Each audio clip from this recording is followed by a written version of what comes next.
Si je vous proposais de jouer à un jeu aujourd'hui, lancez un dé. Et si vous faites 1, 2 ou 3, vous gagnez net sur le compte bancaire 1 million d'euros. Voilà, c'est pour vous, c'est cadeau. Et malheureusement, sur ce même dé, si alors que vous le lancez, celui-ci arrive sur le 4, le 5 ou le 6, vous perdez 1 million d'euros. Vous ne les avez pas, vous faites un prêt, vous remboursez ça tous les mois. Est-ce que vous joueriez à ce jeu? Je vais vous dire, il y a de fortes chances que vous n'y jouiez pas. Pourquoi? Parce que nous sommes en tant qu'être humain averses à la perte. C'est-à-dire que notre cerveau se concentre beaucoup plus sur le danger, sur la perte potentielle que sur le gain potentiel. D'un point de vue objectif, il y a autant de chances de gagner que de perdre. Donc on devrait avoir normalement autant de gens qui veulent jouer que de gens qui ne veulent pas jouer. Ce n'est pas ce qu'a montré l'expérience.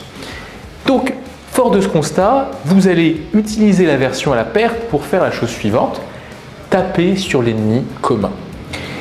Comme je vous le disais, on se concentre beaucoup plus sur le négatif que sur le positif. On est beaucoup plus sensible à ce qui ne va pas qu'à ce qui va bien. Et très souvent, dans les discours convenus, dans les discours que l'on veut bien faire structurés et clairs, on aime bien rappeler des dieux communs. On aime bien rappeler des consignes, des choses que tout le monde sait. Mais je vous invite à aller dans le sens du groupe et à taper sur l'ennemi commun.